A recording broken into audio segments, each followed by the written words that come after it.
Uno de los hechos más importantes y elementales que formaron parte del inicio de la Edad Moderna fue el descubrimiento de América, el choque de culturas, el proceso de conquista y conformación de colonias e imperios europeos en el nuevo continente.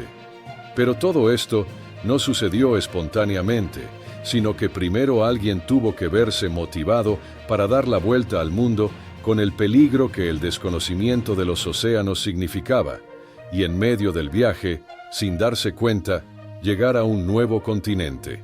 Fue Cristóbal Colón el que concretó esta hazaña, nos narra la historia, ya que buscaba nuevas rutas comerciales para conseguir las especias que los europeos ya no podían comerciar con Asia a causa de la conquista del Imperio Otomano a Constantinopla en 1453. Pero ¿será verdad lo que dicen los libros de historia? Pasaremos a descubrir lo que verdaderamente decía Colón en sus documentos a los reyes católicos, protagonistas de la reconquista de Granada en 1492 y la unificación de España, y sus documentos al Papa Alejandro VI, para saber la verdad histórica y conocernos un poco más. Los verdaderos objetivos de Cristóbal Colón. Lo que nos cuentan los genuinos documentos históricos es que el famoso marino genovés, nacido en 1451, a diferencia de la común historia oficial, fue uno de los últimos cruzados. Como muchos varones de su época, destacaba por su religiosidad y su convicción misional con miras, no solo a expandir el reinado de Cristo, sino a recuperar los lugares que la cristiandad había perdido en manos de los moros, como era el Santo Sepulcro de Jerusalén. Reconquistar la Casa Santa, Jerusalén, era la empresa propia a la que se sentían llamados los caballeros cristianos, y era, asimismo, lo que había originado las guerras santas contra el Islam. Pero habiéndose perdido la guerra, los caballeros cristianos nunca abandonaron su objetivo de recuperar los sitios cristianos y expandir la fe. Eso explica la obsesión de Colón por el ideal cruzado, quien no solo haría bordar las cruces rojas sobre sus vestimentas, sino también sobre las blancas velas de sus carabelas. En estas épocas turbulentas, y con el Islam acechando a Europa occidental, desde el año 1453, los cristianos se sentían llamados a combatir por esta causa santa. Los marinos, en particular, orientaban su afán cruzado con arreglo a la estrategia trazada en Sagres, en una escuela de ramas científicas y técnicas ligadas a la navegación oceánica portuguesa del siglo XV. Estos se formaron en torno al infante Enrique, apodado El Navegante, cerca del Cabo de San Vicente, el extremo suroccidental de la península ibérica, en el Algarve. El objetivo de estos navegantes era dirigirse hacia las Indias, nombre dado por los europeos a las tierras que estaban detrás del dominio musulmán, para entablar alianza con los supuestos príncipes de aquellas lejanas tierras. Se hablaba de héroes legendarios como el Preste Juan, o del gran Genghis Khan y sus sucesores, con los cuales se buscaría una alianza religiosa para poder atacar la media luna por la retaguardia. Pero el principal inconveniente era que esta impresionante aventura demandaba mucho dinero para ser financiada. Es así que la estrategia se basaba en los testimonios de Marco Polo, quien había contado que en Catay o Zipango se hallaban importantes fuentes de oro para las campañas, y Cristóbal Colón soñaba con concretar esta operación y lograr la reconquista. Entonces, a pesar de que en estos tiempos sea difícil imaginarlo, había un gran trasfondo religioso en los viajes de Colón. Este hombre, profundamente religioso, muy devoto de la Virgen María y que siempre iba acompañado de su breviario, tenía el afán de obtener riquezas, no para su beneficio personal, como arguiría cualquier materialista moderno, sino para tomar al Islam por la retaguardia y reconquistar Jerusalén.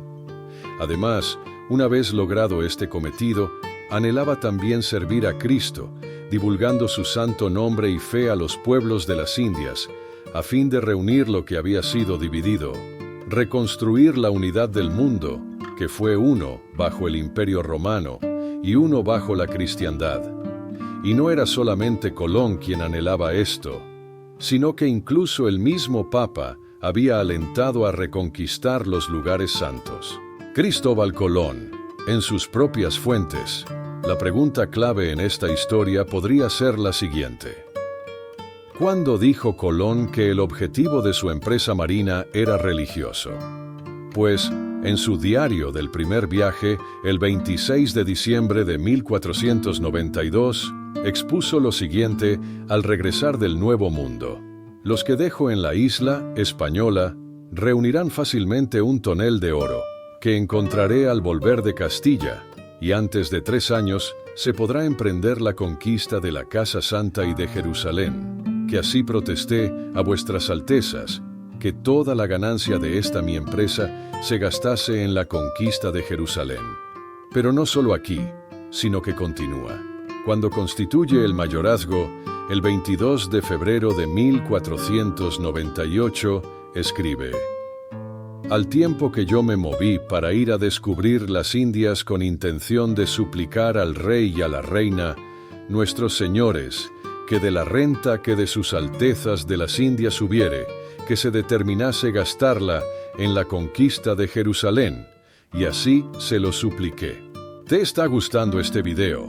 No olvides dejar tu me gusta, para que continuemos relatándote otros acontecimientos importantes de nuestra historia. Las gestiones del viaje. El recorrido de Colón, antes del primer viaje, fue muy peculiar. Él solicitó que Génova, su patria italiana, protegiese su proyecto, pero fue desoído. El tráfico marítimo italiano estaba centrado en el Mediterráneo, y los proyectos de Colón lo habrían arruinado. En Portugal pidió los medios para poner en práctica su proyecto, pero los portugueses estaban adelantándose ya hacia la India por las costas occidentales del África.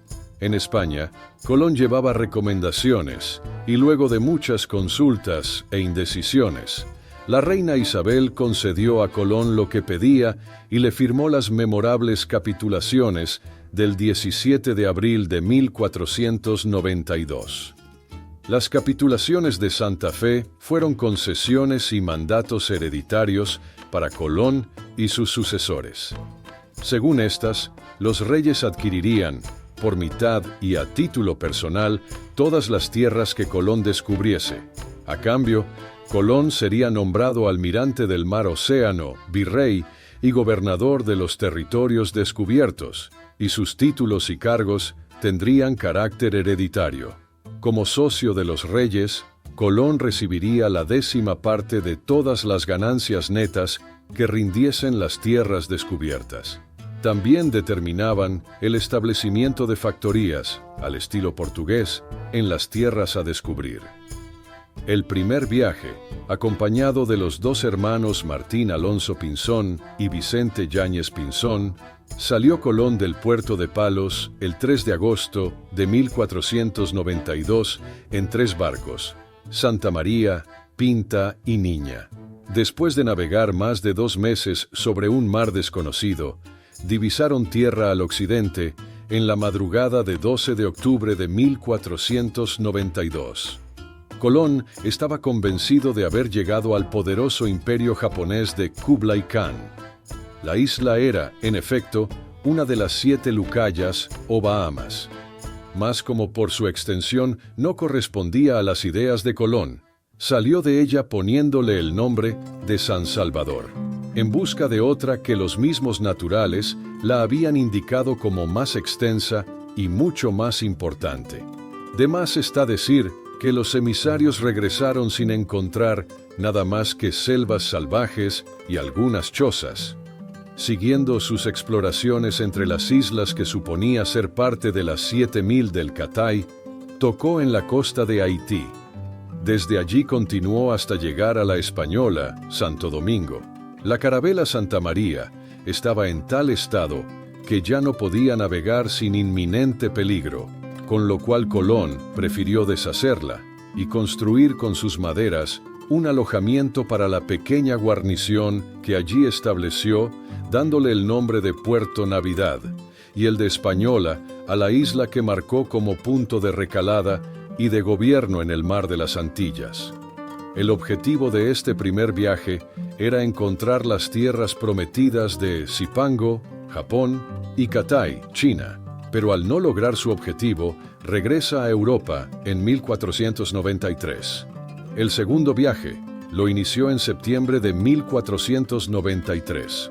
Partió del puerto de Cádiz y llegó a las islas del Caribe, pasó por la Española y luego descubrió Jamaica y Haití, donde fundó Isabela, la primera ciudadela en América. Desde allí regresó a España en 1496. La tripulación estaba integrada por sacerdotes, religiosos, hombres, mujeres y niños. El objetivo de este segundo viaje era evangelizar, colonizar y conquistar los nuevos territorios. El tercer viaje lo inició en 1496 con el objetivo de demostrar que había llegado a Asia. Pero al desembarcar se encontró con que los españoles que vivían en América se habían sublevado contra su autoridad. Antes de las noticias de la rebelión y abuso de poder, los reyes desde España enviaron emisarios para poner orden, reiterando a Colón todos los beneficios otorgados en las capitulantes y autorizando su detención. En 1500 regresó a España preso y encadenado. Quizás el mayor descubrimiento de este viaje fue la desembocadura del río Orinoco. El cuarto viaje. Estando en Europa cambió su situación y los reyes le volvieron a encomendar un cuarto viaje, pero sin ningún privilegio de los que le concedieron años antes en las capitulaciones de Santa Fe.